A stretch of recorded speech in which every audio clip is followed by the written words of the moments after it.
안녕하세요. 틈틈이와 알아보는 미국 주식 틈틈입니다. 오늘은 코스트코, COST, 이 기업 하나만 제대로 파헤쳐 봅니다. 네, 반갑습니다. 오늘 다룰 내용이 참 기대가 되네요. 그 본격적인 이야기로 들어가기 전에 지금 우리가 처한 시장 상황부터 명확히 짚고 넘어가야 할 것 같아요. 오늘이 2026년 3월 12일이잖아요. 맞습니다. 불과 열흘 전인 3월 3일에 글로벌 증시를 완전 뒤흔든 엄청난 사건이 있었죠. 그 중동 지역 지정학적 갈등이 폭발하고 호르무즈 해협 위기까지 겹치면서 해운 운임이 무려 400%나 폭등했습니다. 네, 그야말로 글로벌 물류망이 일순간에 마비될 위기에 처했었죠. 시장 전체가 완전 패닉에 빠졌고요. 그러니까요. 진짜 엄청난 태풍이었어요. 당시 S&P 500 기업의 무려 86%가 하락세를 면치 못하는 붉은 바다가 연출됐습니다.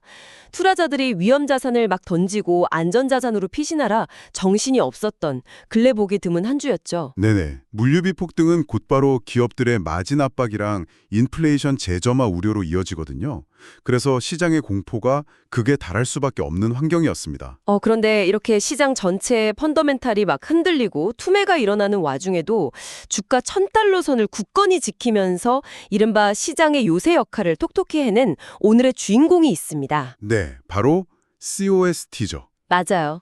사실 S&P 500의 대형주들이 막 우수수 떨어지는 상황에서 유통기업이 이렇게 가격 방어력을 보여준다는 건 결코 흔한 일이 아니거든요. 그렇죠. 굉장히 이례적입니다. 과연 이 기억이 정보 과잉의 시대, 그리고 물류비가 400%씩 뛰는 엄청난 경제 위기 속에서도 끄떡없이 살아남을 수 있는 그들만의 뚫리지 않는 해자가 대체 무엇인지 알아볼 텐데요.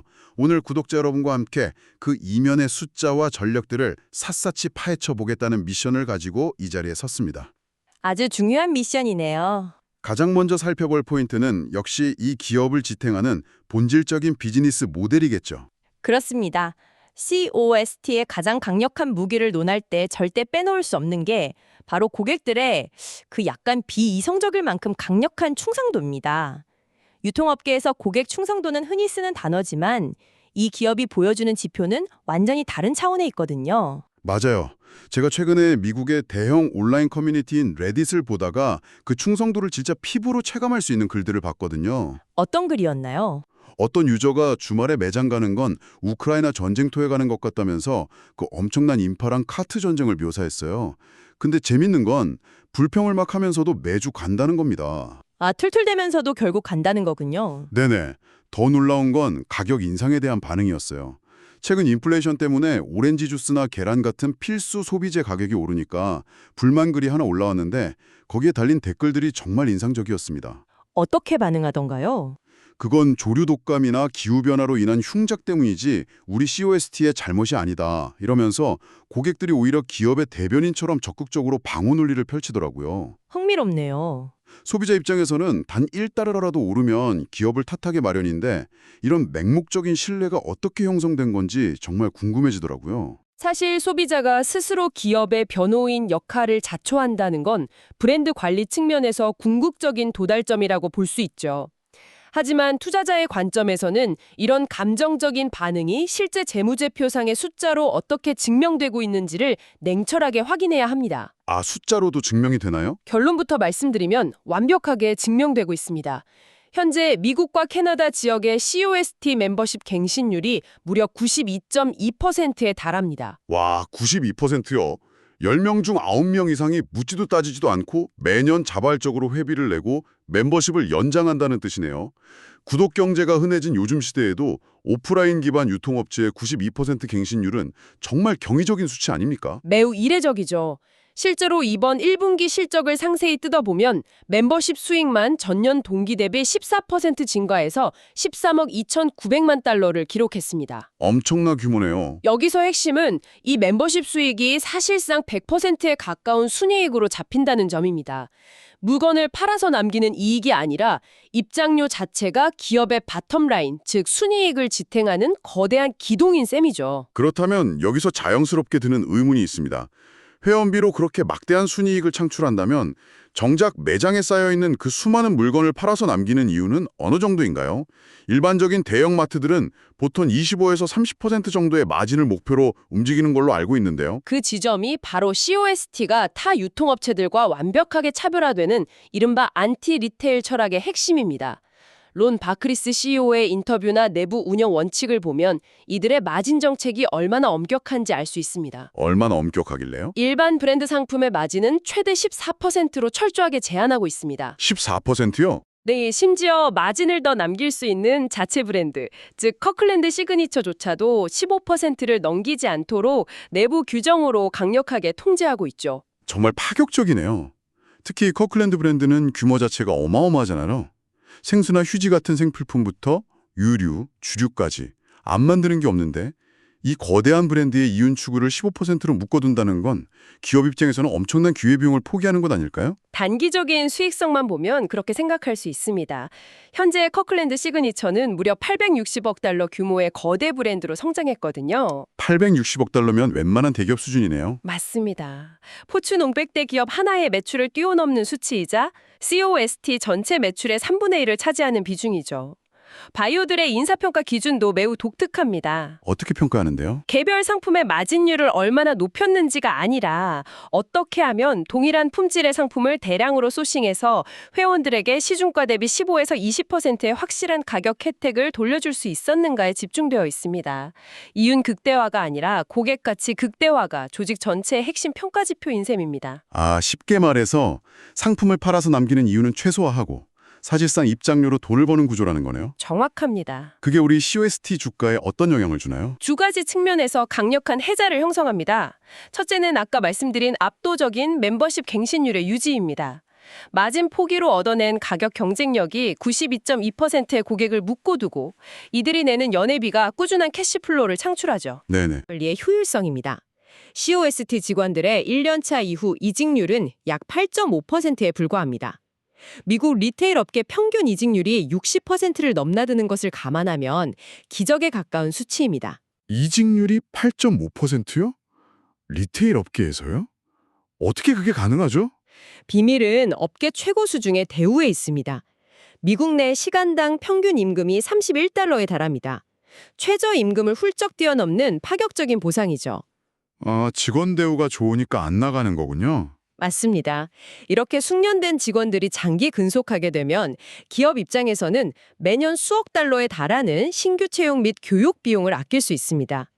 게다가 숙련된 직원은 재고 관리와 고객 응대 효율을 극대화시키고요.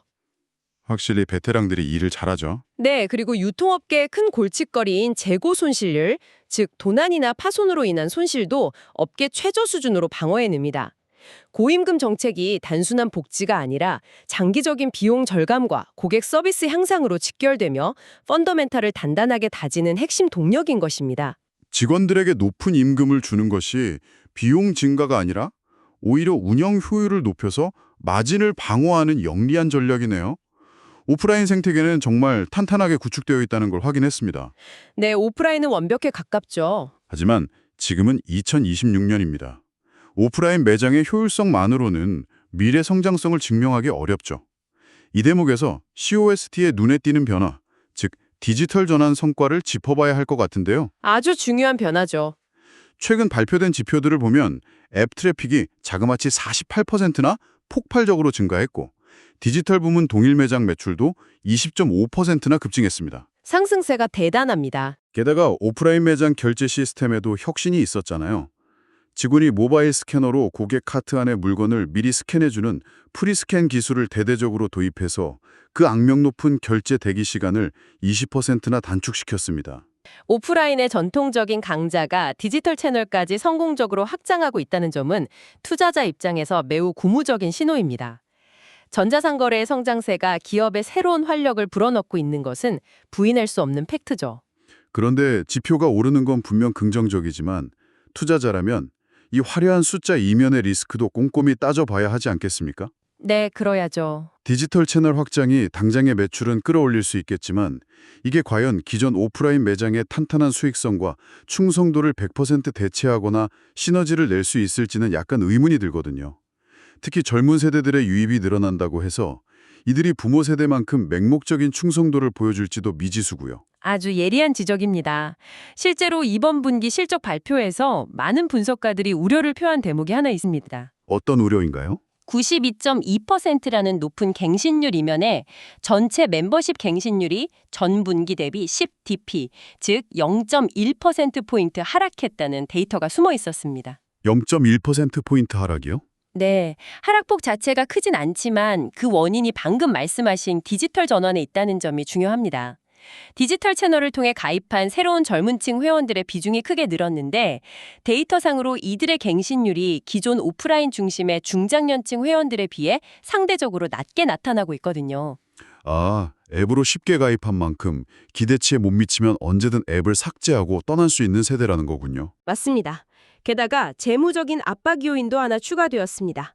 직원들의 복지, 특히 의료비 상승폭이 최초로 전체 매출 성장률을 앞지르는 현상이 발생했습니다. 비용이 꽤 늘었네요. 네, 이는 판매비와 관리비, 즉 SG&A 증가로 이어져서 가특이라 14%로 얇게 유지하고 있는 마진 구조에 직접적인 압박을 가하는 리스크 요인으로 작용하고 있습니다. 쉽게 말해서 젊은 층 유입은 좋지만 이들의 충성도 관리가 숙제라는 거네요. 그래서 이게 COST 주가에는 무슨 의미죠? 단기적으로는 마진율 하방 압력을 가할 수 있겠지만 내부의 세부 지표들을 들여다보면 이 우려를 불식시킬 만한 강력한 상세 요인들이 존재합니다. 가장 주목해야 할 집단은 전체 유료 회원의 47.7%를 차지하는 이그제큐티브 회원입니다. 아, 프리미엄 회원들이요? 네, 일반 회원보다 연회비를 2배 더 내는 이 프리미엄 회원들이 전체 매출의 무려 74.2%를 견인하고 있습니다.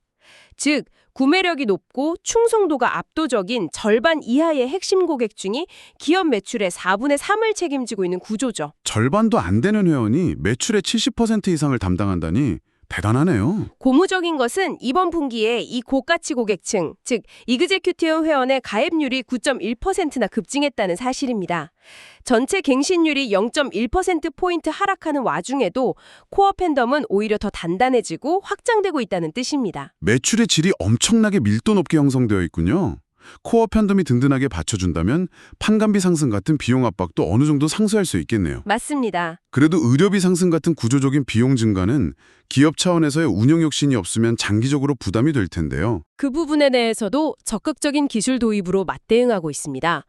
대표적인 사례가 약국 부문에 도입한 인공지능 재고 관리 시스템입니다. AI를 도입했다고요? 네, 과거에는 수작업이나 전통적인 시스템에 의존했던 수요 예측을 AI 알고리즘이 대체하면서 각 지역별 처방 패턴을 분석해 스스로 재고를 채워놓고 있습니다.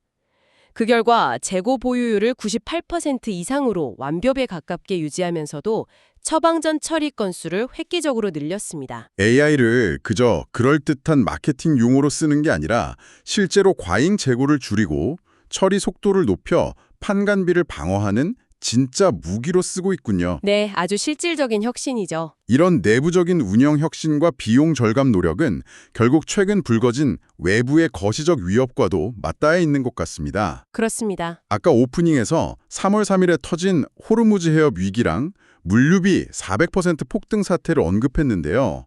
이런 끔찍한 외부 충격 앞에서는 기업이 아무리 내부 총재를 잘해도 속수무책 아닌가요?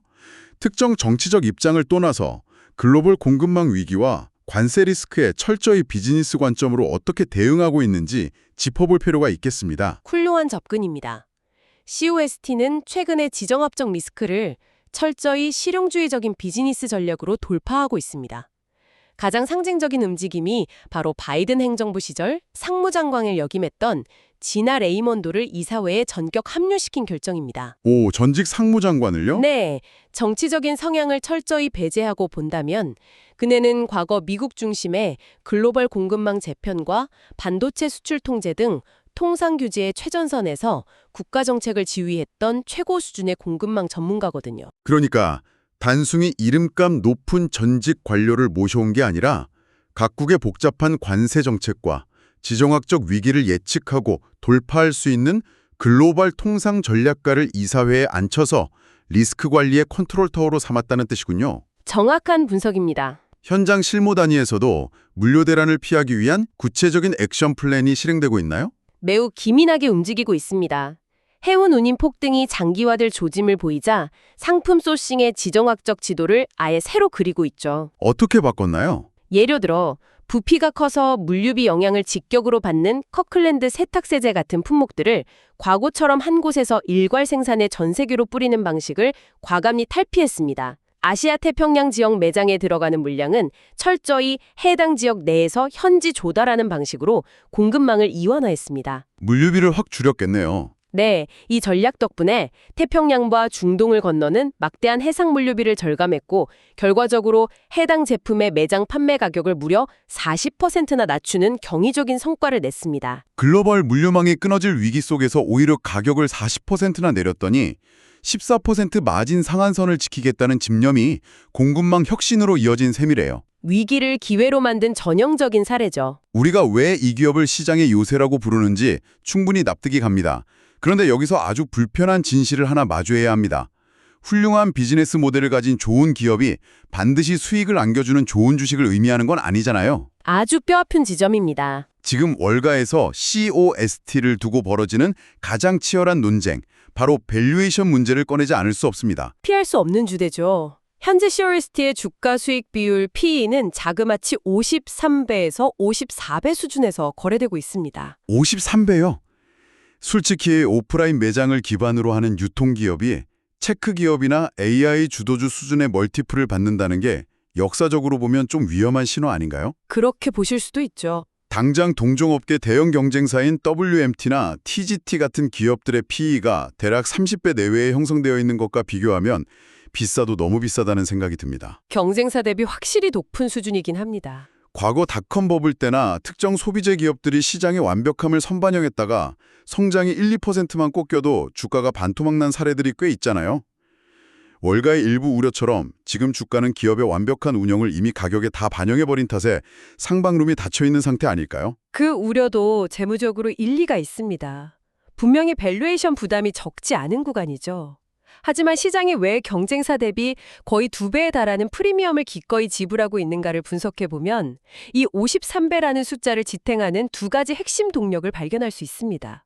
다른 기업들은 차치하고 우리 주인공 COST 입장에서 이 고평가를 정당화할 무기가 있나요? 첫 번째는 신규 매장의 폭발적인 생산성 향상입니다. 매장 생산성이 과거와 다르게 극적으로 달라졌다는 건가요? 그렇습니다. 과거에는 새로운 지역에 대형 창고용 매장을 열면 해당 상권에 안착하고 손익분기점을 넘기기까지 어느 정도의 램프업 기간이 필요했습니다. 자리 잡는 데 시간이 꽤 걸리죠. 그런데 2026년에 신규 개장하는 28개의 데이터를 분석해보면 오픈 첫 해에만 매장당 평균 1억 9,200만 달러라는 엄청난 매출을 기록하고 있습니다. 1억 9,200만 달러요? 네, 불과 2년 전 신규 매장의 첫 해 평균 매출이 1억 5천만 달러 수준이었던 것과 비교하면 매장 단위당 효율성이 단기간에 극적으로 점프한 것입니다. 브랜드 파워가 압도적으로 커지면서 이제는 매장을 열자마자 지역 상권의 블랙홀처럼 수요를 빨아들이고 있다는 증거죠. 오픈 첫 해부터 그 정도 매출을 낸다면 초기 투자비 회수 기간이 엄청나게 짧아지겠네요. 그렇다면 두 번째 동력은 무엇인가요? 바로 막대한 현금 창출력과 이를 바탕으로 쌓아둔 162억 달러에 달하는 현금성 자산입니다. 162억 달러요? 진짜 엄청나네요. 결코 가벼운 숫자가 아닙니다. 시장은 이 막대한 현금을 단순히 은행에 묵혀두는 비상금으로 보지 않습니다. 언제든 전사적 디지털 인프라 확충에 공격적으로 투자하거나 경쟁사들이 인플레이션에 굴복해 가격을 올릴 때 역으로 가격을 낮춰버리는 치킨 게임의 든든한 실탄으로 평가하죠. 아, 경쟁사를 압도할 무기가 되는 거군요. 네, 필요시 대규모 특별 배당이나 자사주 매입을 통해 주주 가치를 제고할 수 있는 여력 그 자체이기도 하고요. 결국 극강의 매장 효율성과 두터운 현금 체력이 빚어내는 지속 성장 가능성이 53대라는 높은 멀티플을 방어하는 논리가 되고 있는 것입니다. 시장은 결국 이 162억 달러를 언제 터질지 모르는 거시 경제의 불확실성을 뚫고 나갈 무기로 인정하고 프리미엄을 주고 있는 거네요. 높은 밸류에이션이라는 우려 속에서도 왜 주가 1000달러 선이 무너지지 않는지 그 이유가 명확해졌습니다. 자, 어느덧 오늘 저희가 준비한 분석을 마무리할 시간이네요. 네, 벌써 그렇게 됐네요. 오늘의 주인공 COST에 대한 심층 분석을 간략히 요약해 보겠습니다. 92%가 넘는 맹목적인 멤버십 갱신율, 이윤 추구를 포기하면서까지 가격 혜택을 돌려주는 860억 달러 규모의 커클랜드 브랜드, 직원들에 대한 파격적 대우가 만들어낸 운영 효율성, 그리고 현지 소신과 AI를 앞세운 위기관리 능력까지. 핵심만 딱 짚어주셨네요. 전 세계적인 물류 대란과 증시 폭락 속에서도 굳건한 요새로 자리 잡은 이유를 팩트와 데이터로 확인했습니다.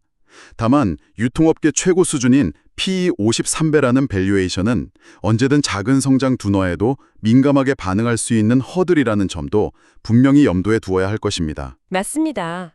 오늘 우리가 나눈 분석들을 바탕으로 투자자로서 장기적인 관점에서 고민해 볼 만한 화두를 하나 던지고 싶습니다. 어떤 화두인가요? 우리의 부모님 세대 그리고 현재의 중장년층은 주말마다 오프라인 매장의 거대한 주차장 전쟁을 뚫고 카트 한가득 대량 구매를 하며 COST라는 브랜드의 강력한 충성도를 보여주었습니다. 하지만 소비의 패러다임이 근본적으로 변하고 있잖아요. 그렇죠. 지금은 다들 스마트폰으로 사니까요. 태어날 때부터 스마트폰을 쥐고 자랐고 AI의 개인화된 추천을 받으며 클릭 몇 번으로 쇼핑을 끝내는 데 익숙한 지금의 2030, 이른바 디지털 네이티브 세대들이 경제의 주축이 될 10년 뒤, 20년 뒤에도 과연 변함없이 90% 이상의 오프라인 멤버십 갱신율을 보여줄 수 있을까요? 세대 교체의 파도 앞에서도 충성도가 유지될지 묻는 거군요. 네, 이 거대한 창고형 비즈니스 모델이 세대를 초월하는 영속성을 가질 수 있을지, 아니면 새로운 시대에 맞는 완전히 다른 형태의 멤버십 혁신이 필요할지 기업의 장기 가치를 평가할 때 반드시 짚어봐야 할 질문입니다. 와, 정말 시장의 핵심을 찌르는 묵직한 질문이네요. 편리함과 속도에 길들여진 디지털 세대조차도 결국 그 압도적인 가성비와 보물찾기 하듯 매장을 도는 오프라인 창고의 매력에 굴복하게 될지, 아니면 기업이 세대 교체의 파도를 넘지 못하고 정체될지 지켜보는 것도 큰 관전 포인트가 되겠습니다. 앞으로의 행보가 정말 기대됩니다. 자, 구독자 여러분은 COS의 미래를 어떻게 보시나요? 댓글로 여러분의 생각을 남겨주세요. 오늘 방송은 여기서 마치겠습니다. 감사합니다.